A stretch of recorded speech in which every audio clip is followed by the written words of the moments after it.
Kericuan sempat terjadi sebelum dimulainya acara debat perdana calon bupati dan wakil bupati Musi Rawas Utara atau Muratara, Sumatera Selatan pada Selasa malam. Sejumlah pendukung paslon terlibat adu mulut dan saling dorong di halaman parkir hotel tempat berlangsungnya acara debat. Untuk meredam agar kericuhan tidak meluas, polisi sempat menembakkan senjata api ke udara. Tadi itu sempat terjadi salah pahaman, mungkin saling panas-panasan, namun alhamdulillah bisa diredam berkat kesigapan daripada seluruh aparat yang melaksanakan pengamanan di kegiatan ini, termasuk juga dibantu oleh para tim ses, LO, masing-masing paslon juga membantu meredamnya. Itu antar pendukung ya Pak? Kemungkinan ya, kami masih belum bisa memastikan apakah ini antar pendukung atau mungkin ada provokator di situ, saya belum bisa sampaikan karena tentunya ini kan masih diselidiki juga. Meski sempat terjadi insiden, acara debat berlangsung lancar. Untuk mengantisipasi agar kericuhan tidak terulang, KPU Muratara akan melakukan evaluasi di segala lini. Alhamdulillah perjalanan debat hari ini di KPU Kabupaten Musi Rawas Utara, debat pasangan calon bupati dan wakil bupati Kabupaten Musi Rawas Utara pada malam hari ini berjalan dengan lancar, sukses. Insiden di luar itu terjadi sebelum acara dimulai. Mungkin ya karena berdesak-desakan mau masuk sehingga mungkin yang namanya tim pasangan calon ya mungkin tensi mereka berbeda dengan mengusung pasangan calon masing-masing. Kami akan melakukan evaluasi dari segala lini untuk debat yang selanjutnya. Pilkada Muratara diikuti 3 pasangan calon. Paslon nomor urut 1 Sarif Hidayat Gusti Rohmani, paslon petahana nomor urut 2 Devi Suhartoni Junius Wahyudi, dan paslon nomor urut 3 Firsa Lakoni Efriansyah. Dari Palembang, Sumatera Selatan, Samsul Rizal, TV One mengabarkan.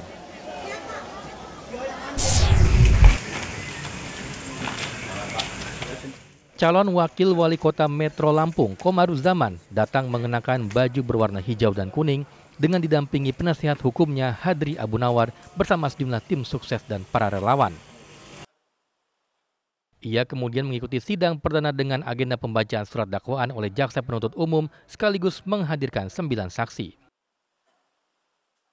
Dalam dakwaannya, jaksa menyebut Komaruzzaman telah menggunakan fasilitas negara untuk berkampanye di kota Metro saat sosialisasi pembagian bantuan sosial yang viral di media sosial. Sementara kuasa hukum terdakwa membantah jika kliennya menggunakan fasilitas negara. Menurutnya, kegiatan itu rutin dilakukan seorang wakil wali kota. Untuk itu, kuasa hukum terdakwa akan membawa saksi ahli yang meringankan terdakwa di sidang berikutnya. Jadi kami tetap itu adalah hak dan hukum daripada klien kami.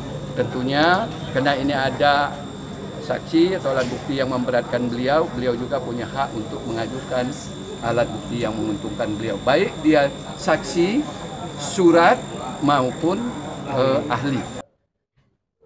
Sementara itu, jika terbukti bersalah dalam persidangan, Komaruzzaman terancam pidana penjara selama 6 bulan. Dari Kota Metro Lampung, Pujiansah Sony Samata, TV One mengabarkan.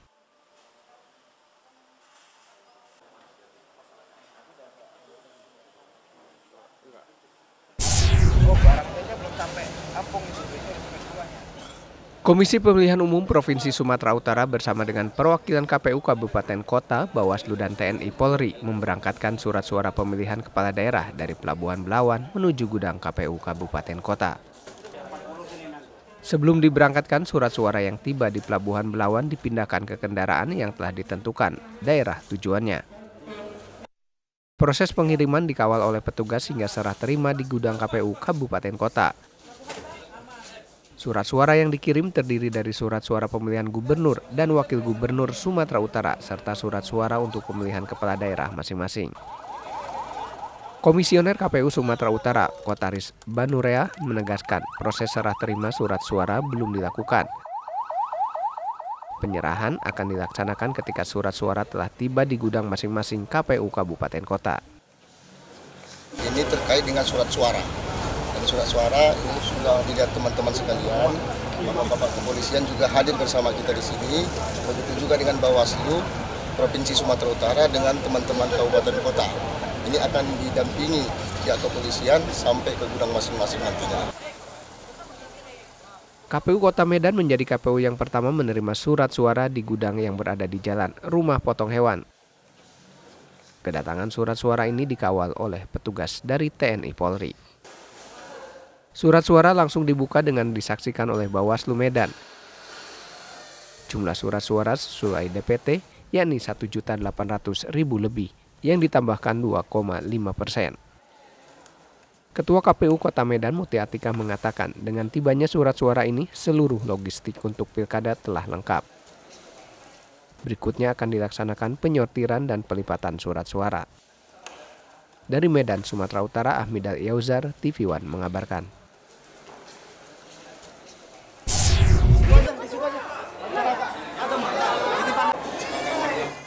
Bobi Nasution, calon Gubernur Sumatera Utara nomor urut 1, menghadiri konsolidasi akbar relawan Ononiha. Ribuan relawan yang terdiri dari masyarakat Nias tersebut solid mendukung pasangan Bobi Surya untuk menjadi Gubernur Sumatera Utara periode 2024-2029 mendatang. Masyarakat yang tergabung dalam relawan Ononiha menyampaikan keluh kesahnya kepada Bobi, termasuk jalan rusak yang sudah lama tidak mendapat perhatian pemerintah provinsi. Selain itu, mereka juga mengeluhkan minimnya pendidikan tingkat atas karena terkendala faktor ekonomi.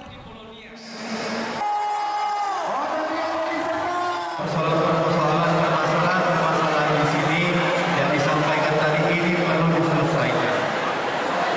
Tadi disampaikan selama masa kampanye saya diminta hadir, saya sudah jawab hadir.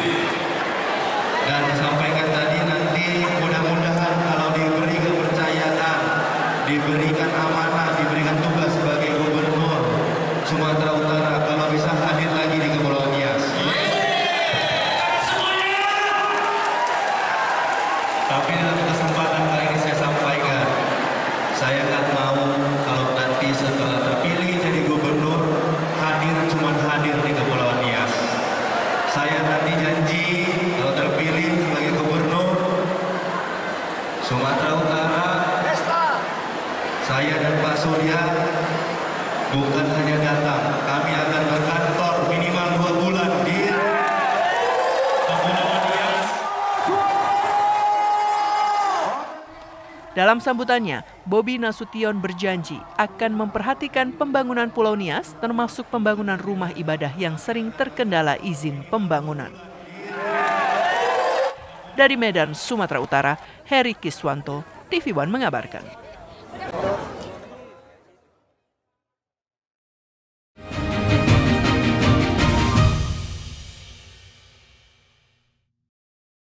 Terima kasih, saya sangat mengapresiasi ini ya, catatan demokrasi. Menurut saya ini acara yang paling bagus. Karena apa? Melihat data-data di lapangan, melihat blunder-blunder di lapangan, dan sekarang ada solusinya. Pada kesempatan ini saya mengucapkan terima kasih pada catatan demokrasi.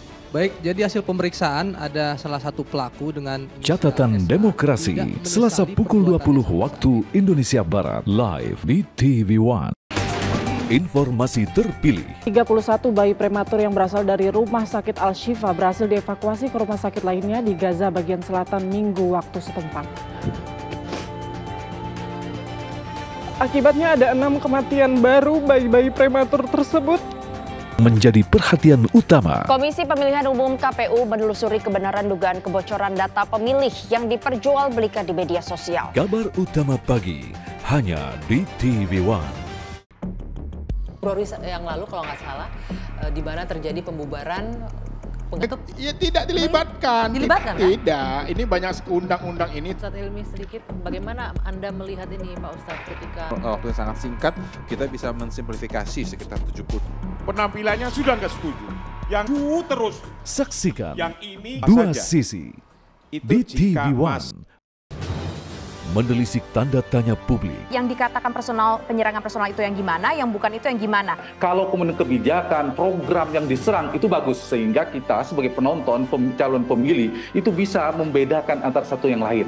Memahami makna secara seksama. Komisi Pemilihan Umum menegaskan tidak akan mengubah format debat Capres-Cawapres. Karena kalau diubah nanti jadi pertanyaan. KPU itu tengah tepat. Tahu ya, waktunya sangat terbatas. Nggak ada masalah atas dengan format yang ada. Kabar Petang di TV. Membedah informasi dengan ketajaman analisa. Bagaimana konfigurasi atau prediksi konfigurasi nantinya di Senayan. Bang Erwin? Kita ingin menjaga demokrasi itu untuk kepentingan bersama. Dan insya Allah Golkar akan berada di depan untuk itu. Menghadirkan pandangan para pengamat dan ahli. Menjaga demokrasi itu merupakan hal yang paling penting, Bang Emrus. Bukankah kita lebih mengedepankan musyawarah mufakat untuk kepentingan rakyat? Apa kabar Indonesia Malam di TV One? Mengamati dinamika yang terjadi. Pemerintah ini sebenarnya siap jika pilkada menjadi September. Sebenarnya kan sudah berproses cukup lama ya. Pilihannya dua ya, apakah melalui penerbitan Perpu atau revisi undang-undang. Dan menegakkan nilai-nilai demokrasi. Lebih kepada substansi ya. Menggaungkan persatuan, kerukunan. Maka daripada itu Pak Prabowo selalu balik lagi. Jangan lupa hal terpenting ini adalah menaikkan kelas sumber daya manusia kita. Terima kasih, saya sangat mengapresiasi ini ya, catatan demokrasi. Menurut saya ini acara yang paling bagus. Karena apa? Melihat data-data di lapangan, melihat blunder-blunder di lapangan, dan sekarang ada solusinya. Pada kesempatan ini saya mengucapkan terima kasih pada catatan demokrasi. Baik, jadi hasil pemeriksaan ada salah satu pelaku dengan Catatan Demokrasi, Selasa pukul 20 waktu Indonesia Barat, live di TV One.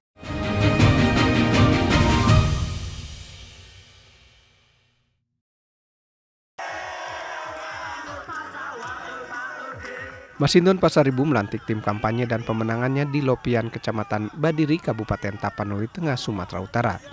Dalam kesempatan ini, Masinton mengungkapkan sudah memotret kondisi Kabupaten Tapanuli Tengah. Menurutnya secara umum persoalan dasar masyarakat belum terpenuhi selama bertahun-tahun di Kabupaten Tapanuli Tengah. Untuk itu ia akan membenahinya jika masyarakat memberinya amanah menjadi Bupati Tapanuli Tengah. Air bersih, padahal Tapanuli Tengah banyak sumber-sumber air bersih, tetapi rumah-rumah masyarakat belum tersalurkan pipa-pipa air bersih, betul? Mau kita siapkan pipanya nanti? Yakin mau? Coblos nomor. Siap menangkan perubahan. Dalam kesempatan ini Masinton juga berjanji akan melakukan pembangunan di bidang fisik dan non-fisik yang merata. Layanan publik oleh pemerintah daerah kepada masyarakat juga akan dipermudah tanpa ada pungutan. Di sektor kesehatan, Masinton juga akan membenahi rumah sakit menjadi lebih baik. Demikian juga di bidang pendidikan. Masinton Pasaribu juga akan menata pariwisata di Kabupaten Tapanuli Tengah, mengembangkan UMKM serta kearifan lokal untuk mendongkrak perekonomian masyarakat. Dari Kabupaten Tapanuli Tengah, Sumatera Utara, Syaren Situmorang, TV One mengabarkan.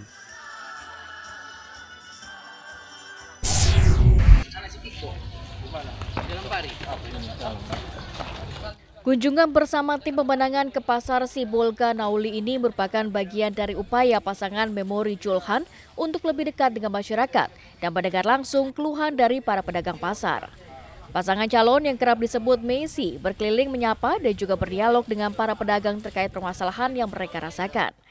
Para pedagang keluhkan beberapa masalah diantaranya sepinya pembeli yang datang ke tempat mereka akibat adanya pedagang lain yang membuka lapak dagangan baru di luar pasar yang tak jauh dari lokasi Pasar Sibolga Nauli. Harapan para pedagang dari pasangan Messi ini jika nantinya terpilih menjadi pemimpin di kota Sibolga dapat menyelesaikan segera permasalahan yang terjadi saat ini. Ini udah disiapkan. Harapan saya yang di pasar, yang di jalan disuruh masuk ke dalam semuanya. Itulah misi kita. Jadi semua ikan, pedagang ikan yang di luar, baik itu toke-toke masuk ke dalam. Itulah, kalau bisa jalan itu dikosongkan biar cantik, biar ada perubahan.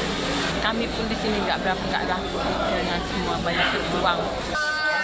Kedatangan pasangan Messi, Memori Julhan Sitompul ini sangat disambut dengan hangat. Di mana para pedagang sudah mengenal sosok Ibu Memori Evaulina Panggabean dan mendoakan agar putri mantan wali kota Sibolga almarhum Sahat Panggabean ini menang di Pilkada Kota Sibolga. Menanggapi keluhan dari para pedagang, pasangan Messi mengatakan bila nanti tanggal 27 November 2024 Tuhan izinkan dirinya untuk memimpin Kota Sibolga, hari pertama usai dilantik akan langsung turun ke pasar. Hal yang mudah bagi Messi. Tujuan kami adalah menampung aspirasi warga Kota Sibolga yang berdagang, baik yang di luar pasar maupun yang di dalam. Dan inilah janji politik kami kepada para pedagang. Jika nanti tanggal 27 November Tuhan izinkan Memori Julhan untuk memimpin Kota Sibolga, setelah dilantik hari pertama kami akan turun ke pasar mengevaluasi kondisi pasar. Dari Sibolga, Sumatera Utara, Suandi Panggabean, TV One mengabarkan.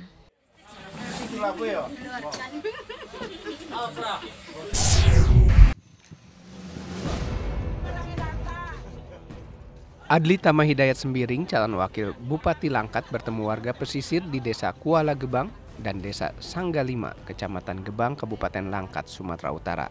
Dalam pertemuan tersebut, perwakilan nelayan menyampaikan permasalahan yang menghantuinya, terutama akibat praktik pukat grandong yang merusak ekosistem laut dan merugikan nelayan tradisional, serta minimnya perhatian pemerintah kepada nelayan lokal.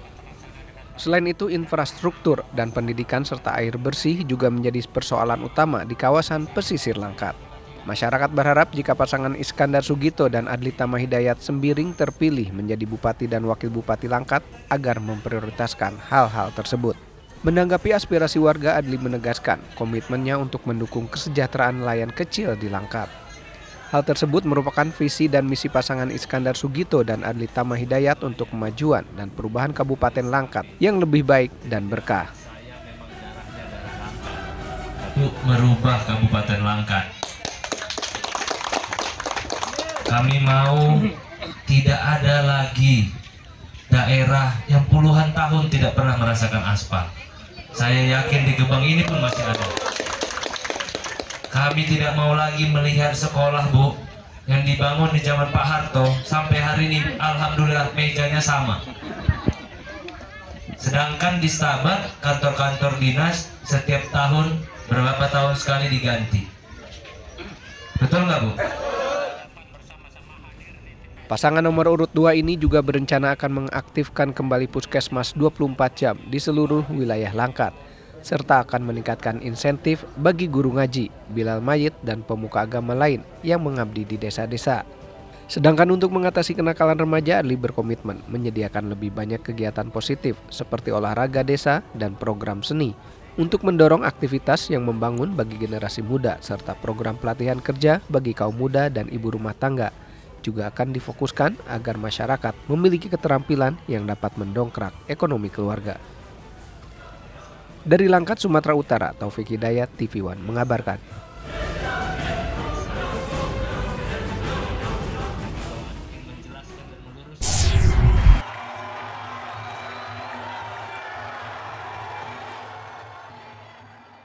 Kurang dari sebulan menjelang pencoblosan Pilkada Serentak 2024, berbagai elemen masyarakat di Kepri terus memberikan dukungan kepada kandidat calon gubernur dan wakil gubernur Kepri, yaitu pasangan Ansar Ahmad Nyanyang Haris.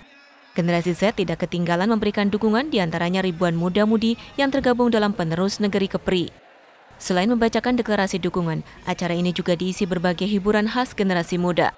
Sementara menurut Ansar, jika terpilih kembali memimpin Kepri, program kepemudaan yang sudah dijalankan akan semakin ditingkatkan sebagai bentuk kepedulian kepada generasi muda. Mendorong, memberikan ruang, kesempatan kepada generasi muda kita untuk banyak berkiprah, ikut bangun negeri. Dalam orasi politiknya, calon gubernur nomor urut 1 ini berharap para generasi muda di Kepri menjadi agen perubahan untuk kemajuan pembangunan menuju Indonesia Emas 2045. Dari Tanjung Pinang, Kepulauan Riau, Kurnia Saifullah Hairullah, TV One mengabarkan.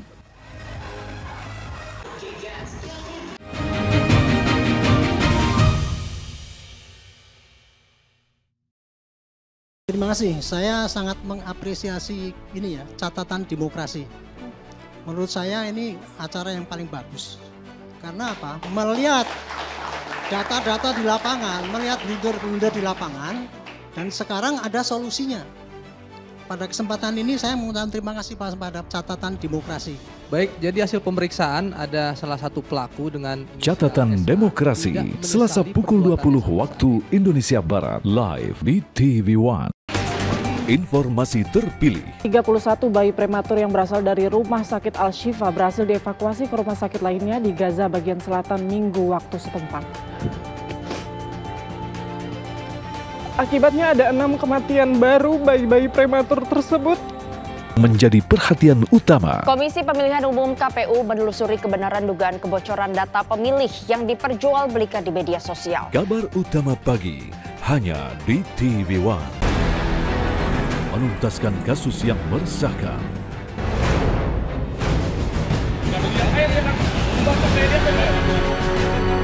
Memburu pelaku tindak kejahatan.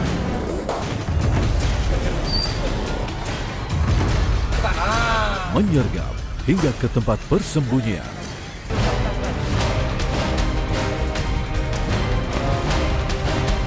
Buru sergap di TV One.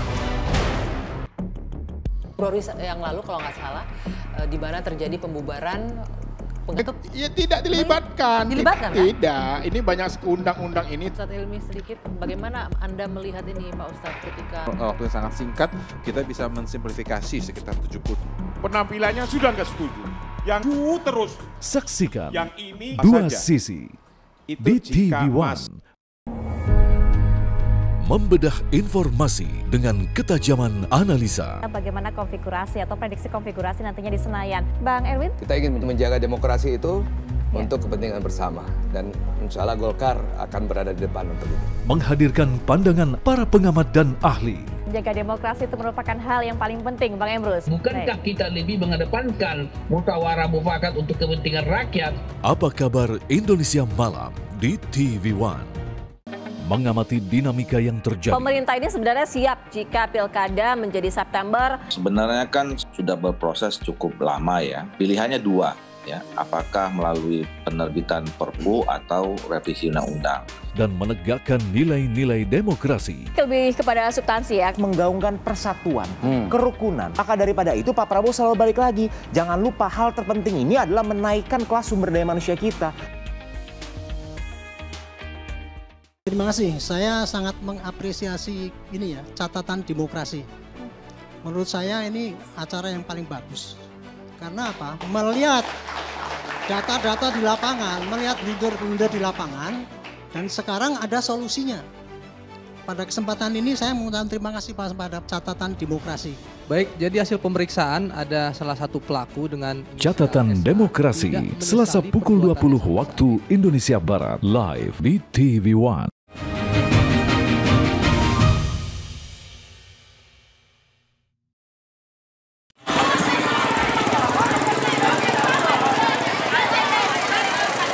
Antusias warga baik masa simpatisan, tokoh masyarakat, tokoh pemuda setempat, dan pendukung paslon Ferry Saputra Simatupang, Sahdian Purba datang di acara silaturahmi Majelis Taklim Sesungai Kanan, Labuan Batu Selatan. Setibanya di lokasi, pasangan Cabub dan Cawabub nomor urut 01 ini disambut hangat dan yel-yel oleh masyarakat, khususnya kaum ibu-ibu pengajian yang terhimpun Majelis Taklim Nur Hasanah. Warga Huta Godang Sungai Kanan yang hadir di acara silaturahmi tersebut menyatakan dukungannya kepada paslon Ferry Sahdian menjadi pemimpin di Kabupaten Labuhan Batu Selatan. Di hadapan ratusan ibu-ibu Majelis Taklim, masa simpatisan dan pendukungnya, pasangan calon Bupati Ferry Saputra Sahdian Purba ini mengatakan mereka hadir di acara Majelis Taklim guna menjalin dan mempererat silaturahmi dengan masyarakat Desa Huta Godang, Kecamatan Sungai Kanan. Pasangan Ferry Sahdian sangat optimis dapat suara terbanyak dan menang pada Pilkada 27 November 2024 mendatang. Silaturahmi terhadap Majelis Taklim Nur Hasanah. Ini kita buat khusus untuk mendekatkan lagi hubungan emosional kita pasangan Ferry Sahdian kepada ibu-ibu perwira, khususnya ibu-ibu Majelis Taklim yang ada di Desa Huta. Ini Pak, dengan pilkada optimis nggak Bapak untuk menang dalam pilkada ini Pak? Sampai sejauh ini kita masih optimis kita adalah yang menjadi pemenang nanti di 27 November. Makanya kita terus melakukan konsolidasi, sosialisasi supaya masyarakat Kabupaten Labuan Batu Selatan sudah bulat untuk menentukan pilihannya ke kita.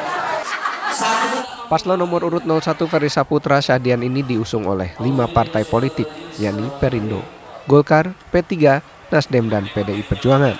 Pasangan ini berharap kepada masyarakat agar datang ke TPS pada tanggal 27 November mendatang untuk menggunakan hak pilihnya karena suara pemilih dapat menentukan masa depan kabupatennya 5 tahun ke depan. Dari Labuhan Batu Selatan, Sumatera Utara, Edi Saputra, TV One mengabarkan.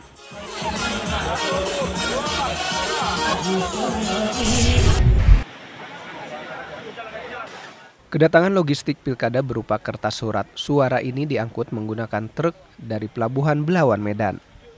Ketua KPU Binjai, Anton Indratno, menyatakan sebelumnya pihaknya bersama Bawaslu Binjai dan Polres Binjai menjemput logistik surat suara tersebut untuk pengamanan dari Pelabuhan Belawan menuju KPU Kota Binjai. Dari 113 kotak kertas surat suara tersebut, 37 kotak diantaranya berisi kertas surat suara untuk pemilihan gubernur dan wakil gubernur Sumatera Utara. Sedangkan sisanya 76 kotak berisi kertas surat suara untuk pemilihan wali kota dan wakil wali kota Binjai. Masing-masing kotak berisi 3.000 lembar surat suara pilkada. Kami KPU Kota Binjai melakukan penjemputan surat suara dari Belawan untuk pemilihan gubernur dan wakil gubernur, wali kota dengan wakil wali kota. Jumlah kotak yang kami terima untuk gubernur itu 37 kotak dan untuk wali kota dan wakil wali kota 76 kotak. Jadi jumlah kotak surat suara dalam kotak yang kami terima adalah 113 kotak.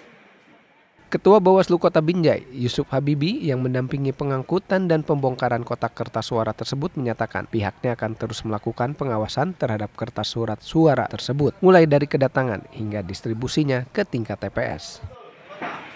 Mulai dari pengantaran, pembukaan, sampai nanti disortir dan lipat surat suara. Bahkan nanti kalau ada sisa surat suara yang tidak terpakai, kita terus mengawasi supaya tidak ada kecurigaan kita terhadap surat suara yang disalahgunakan. Seluruh surat suara ini disimpan di gudang KPU Kota Binjai dan dijaga ketat petugas. Dari Binjai, Sumatera Utara, Taufik Hidayat, TV One mengabarkan.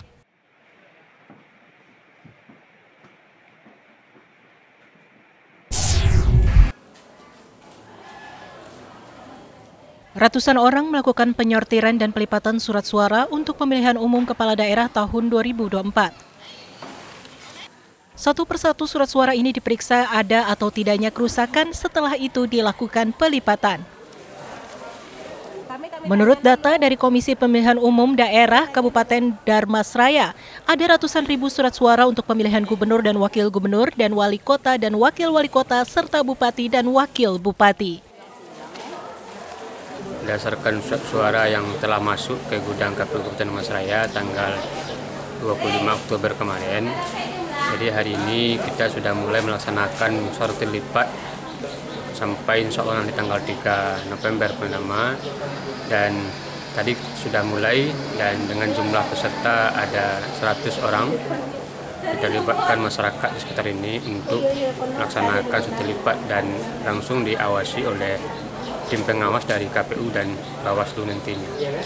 Dan mudah-mudahan tidak ada masalah, tidak ada kesalahan, karena tujuan sortir lipat itu melihat berapa yang kekurangan nantinya, sekaligus kalau ada yang rusak, dan nanti akan kita sampaikan ke KPU Provinsi terkait laporan-laporan nantinya. Hingga saat ini, KPU belum menemukan adanya kerusakan dalam penyortiran serta pelipatan surat suara tersebut. Dari Darmasraya, Sumatera Barat, Beni Roska, Eko Uso, TV One mengabarkan.